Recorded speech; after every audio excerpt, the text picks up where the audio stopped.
Credible, free and fair elections were held on June 12, 1993. However, the tragic irony of history remains that the administration that devised a near-perfect electoral system and conducted those near-perfect elections could not complete the process. That accident of history is most regrettable. The nation is entitled to expect my impression of regret.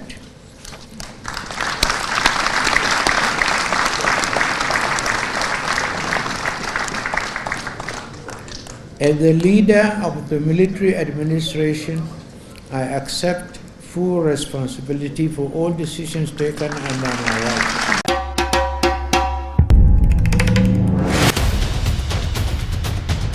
Kilarigbo TV, ìkànnì amúlùdún àkọ́kọ́ tó ń gbé àṣà àti ìṣẹ̀lẹ̀ Yorùbá lárugẹ. Chairman of today's event, General Olusegun Obasanjo, other past Nigerian President, my brothers, General Abdulsalami Abubakar and Dr. Goodluck Ebele Jonathan, and the representative of General Muhammadu Buhari, my brother and statesman Nana Akufo-Addo, immediate past president of the Republic of Ghana, former Nigerian presidents, vice presidents, Alhaji Atiku Abubakar, Alhaji Namadi Sambo, and Professor Yemi Osinbajo,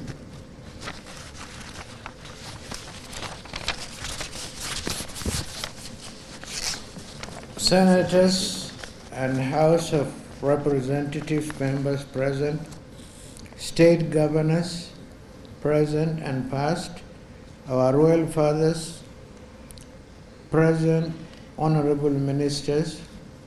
I see many of my military colleagues present here, and such superior officers like General Alani Akinriade, captains of industry here present, my lost spiritual and temporal members of the mass media, distinguished ladies and gentlemen. Your presence here today is not just a matter of convenience, but a testament to the significance of this event. I sincerely appreciate you have taken time from your busy schedule to share this moment of memory with us. Your presence is not just invaluable, it is very essence of this gathering, and I am eternally grateful to your gesture. I salute the President, our President and Commander-in-Chief, His Excellency Asiwaju Bola Ahmed Tinubu, for finding time from his onerous assignment to honor us today.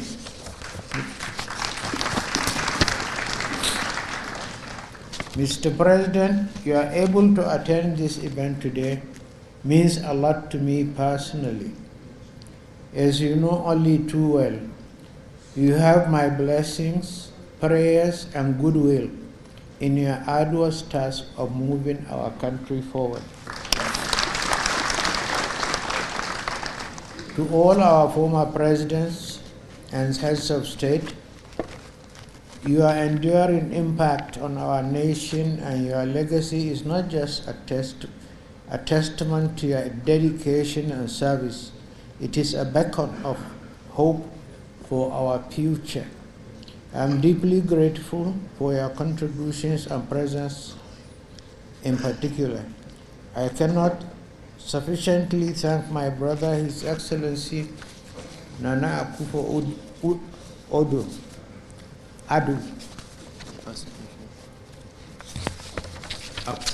the immediate past president of the Republic of Ghana, for giving us the honor of delivering the keynote address.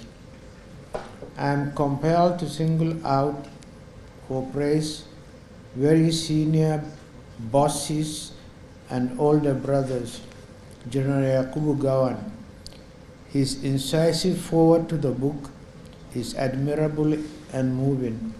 I'm grateful, sir.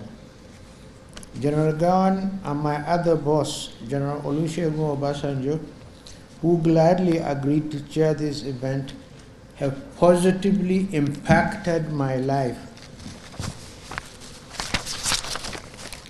I am also immensely grateful to my other boss and mentor, General T.Y. Danjuma. I'm delighted that I could recall General Danjuma's leadership qualities in my book, both during the Civil War and as the Chief of Army Staff. It is fair to say that as Chief of Army Staff, T.Y. set a standard by which succeeding chiefs have been judged. My childhood friend and classmate at Bida, General Abdusalam Abubakar, Audu for short, who has always stood by me, belongs to special class, if only because he now readily admits I am his elder brother.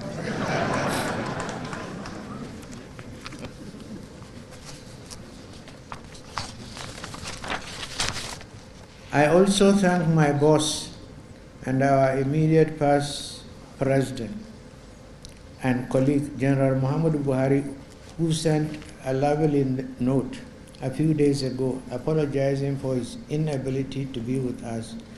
I'm delighted that he has asked one of his ministers to represent him on this occasion. Similarly, I thank His Excellency Professor Yemi Osinbajo, Nigeria's immediate past Vice President, who reviewed today's book with characteristics brilliance.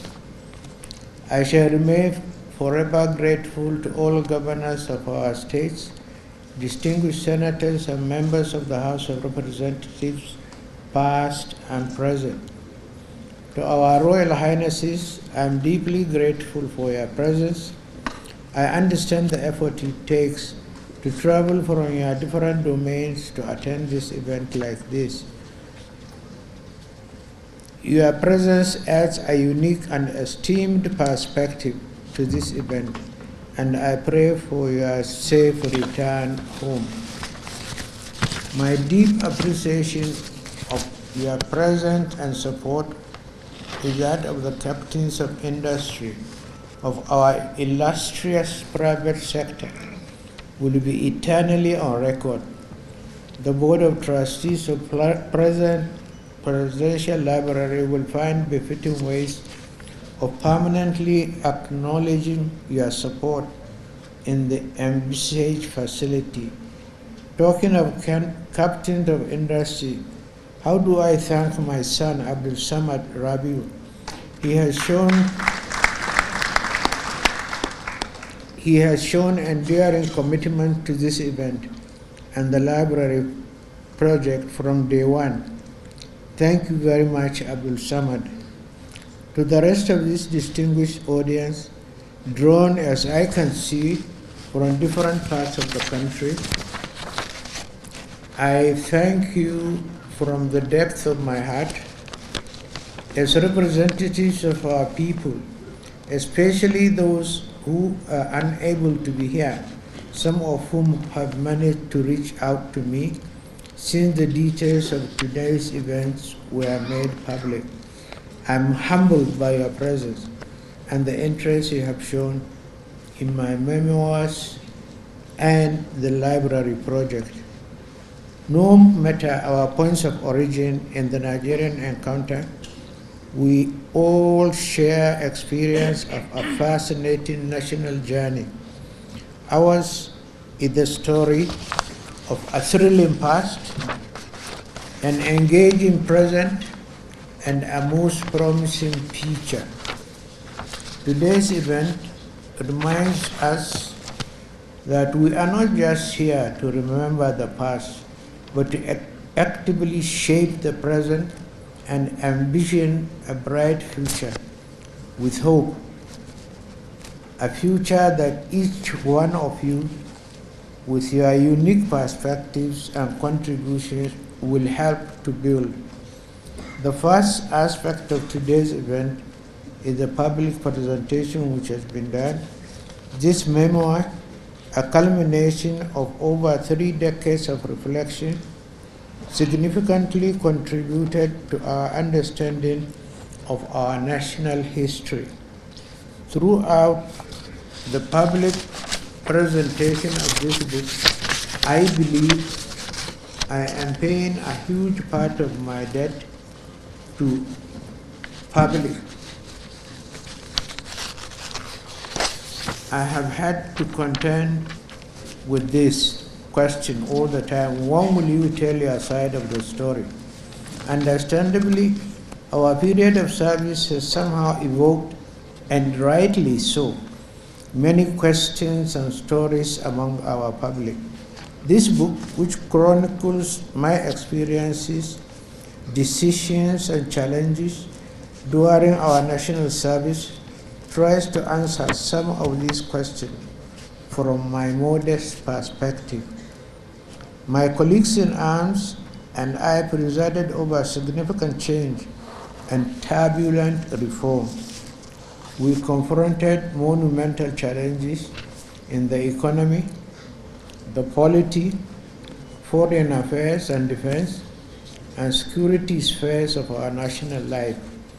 We surmounted obstacles, sought change from old ways, encountered unusual obstacles, and devised innovative solutions. We all thought to leave Nigeria a better place than we found it, often at a great personal sacrifice and in the face of significant challenges. I'm deeply aware of the inconveniences and sacrifices the public endured during this period, and I acknowledge and appreciate their resilience and commitment to progress. Although the reform caused inconveniences to our people, we built lasting national institutions, some of which are still in place today. Undoubtedly, credible, free and fair elections were held on June 12, 1993. However, the tragic irony of history remains that the administration that devised a near-perfect electoral system and conducted those near-perfect elections could not complete the process. That accident of history is most regrettable. The nation is entitled to expect my impression of regret.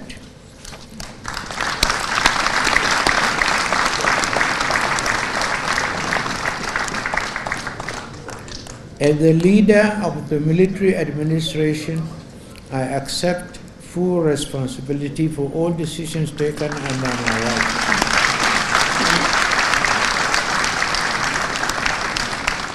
And June 12 happened under my watch. Mistakes, oversights, and missteps happened in quick succession. But I say in my book, in all matters we acted in the supreme national interest so that Nigeria could survive. Our nation's march to democracy was interrupted, a fact that I deeply regret, but Nigeria survived and democracy is still alive, a testament to our resilience and commitment to progress. This book is part of my personal story of that encounter with national history. I did not travel alone. I undertook the challenging work of leadership in the company of many patriots. Many are still here, while others have gone the way of all the flesh. I cannot name all our allies and fellow travelers, but let me acknowledge the contributions of men like late Augustus Ihom, Commodore Ebitu Ukiwe, General Ike Nwachukwu, Professor Bolaji Akinyemi, Dr. Kalu Idika Kalu, Dr. Tunji Olabunju, Chief Olufalaye Nahu Kabesi, the late Professor Oje Tunji Aboyade. By the way, he was an outstanding man. The late Alhaji Rilwanu Lukman, the late Professor Humphrey Umosu, the late Professor Omo Omorui, the late Professor Burian Ezekwe, the late Professor Tam David West, the late Professor Babatunde Fafumwa, the late Professor Walikoe Ramson Kuti, the late Dr. Shatima Mustafa, the late Alhaji Bunu Sharif Musa, the late Rear Admiral Patrick Koshoni, Lieutenant General Alani Akinyade, General Ali Gusau, General Haliru Akilu, the former Senate President Brigadier David Mark, Brigadier General Tunde Ogweha, Colonel Abubakar Nengiwa Umar, the late UK Bello, the late General Nuhu Bomaji, Colonel Sambo Desuki, and a whole list of prominent colleagues and friends of all of them, fellow travelers in the challenging work of leadership. The second aspect of today's event is establishing a befitting library, which I consider a tribute to history and a contribution to the world of knowledge and leadership. In this regard, I thank my friend and family member, our former Vice President, Namadi Sambo, who created an unique architectural design for the Presidential Library on my 80th birthday. I'm getting to 84. As you can see from the program details, it is an outstanding design. Thank you, Mr. Vice President. As leaders, our activities belong to history in the form of written records. These records will serve as evidence in chief for posterity long after we have gone. The proposed presidential library, which will house these records, would be a lasting tribute to our period of national service and a resource for future leaders and scholars to learn from our experience and decisions. As I understand it, members of the library board have in mind is a library not a museum where treasured historical documents and books are left to dust. The plan is more of an interactive center for lively exchange among people of different backgrounds and generations.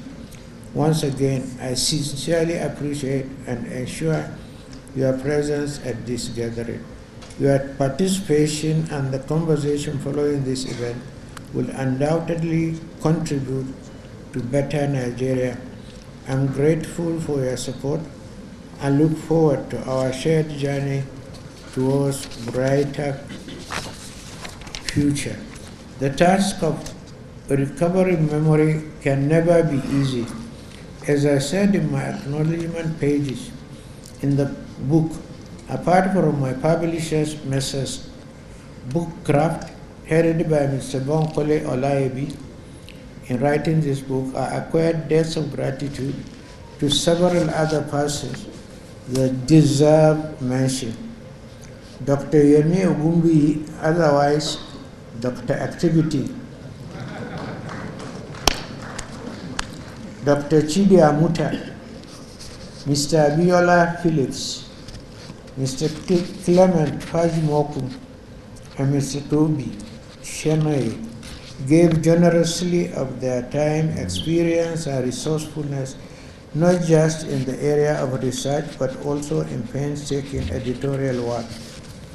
I thank Mr. Oladimeji Bajela for the book's beautiful design.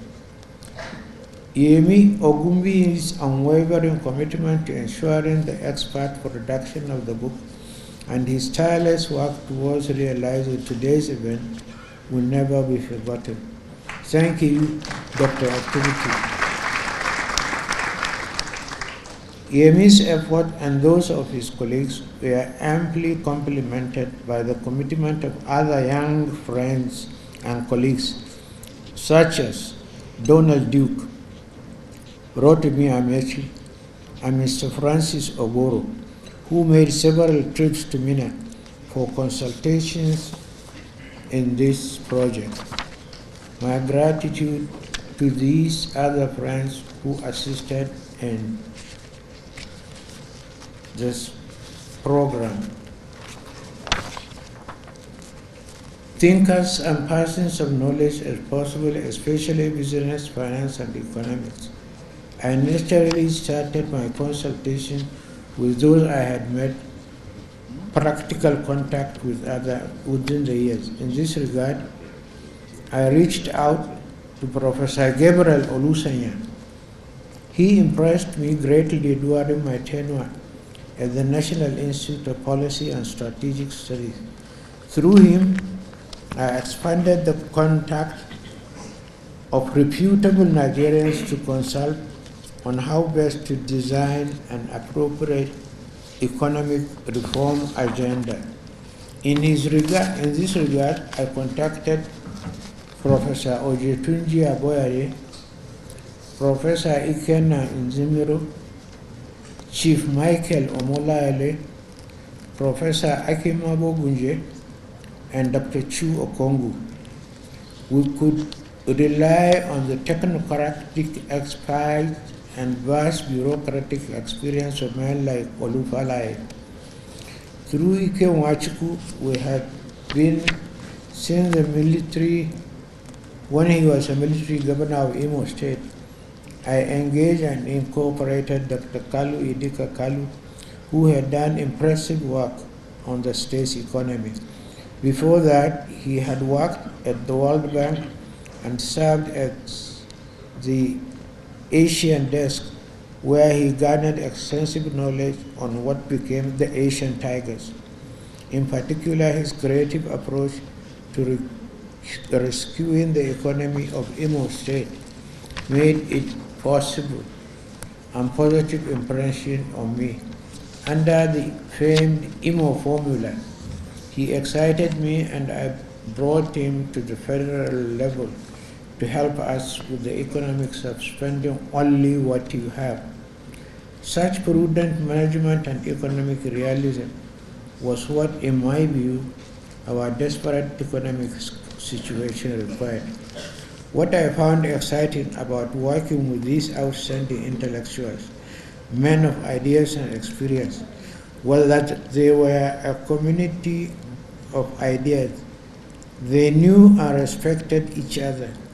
With each one you consulted and brought about on board, he had a string of other colleagues with similar experience to bring along. In little or no time, we had a virtual faculty of people with extensive ideas, vast experience, and diverse background. We interacted through series of dialogues and consultations in very enlightening sessions. We became more like a community of friends and colleagues, but we were united by our shared commitment to making Nigeria self-sufficient and workable. We had endless brainstorming sessions on different aspects of national life, especially the economy. I found brainstorming sessions very enlightening and refreshing. People brought their vast experiences to bear in the problem that faced us then.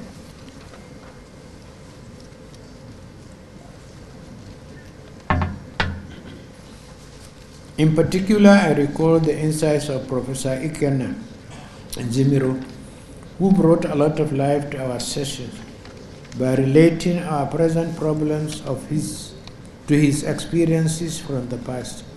He would, for instance, ask me jovially, "Mr. President, how old are you?" And I told him one day that I was born in 1941. So he looked at me and laughed and said, "I was an activist in the Zikist National Vanguard when you were born."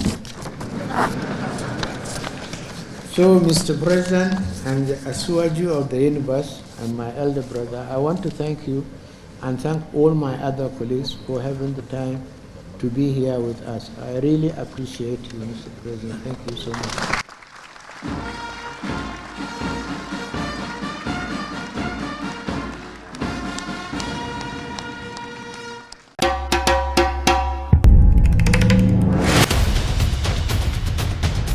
Kilarigbo TV, ìkànnì amúlùdún àkọ́kọ́ tó ń gbé àṣà àti ìṣẹ̀lẹ̀ Yorùbá lárugẹ.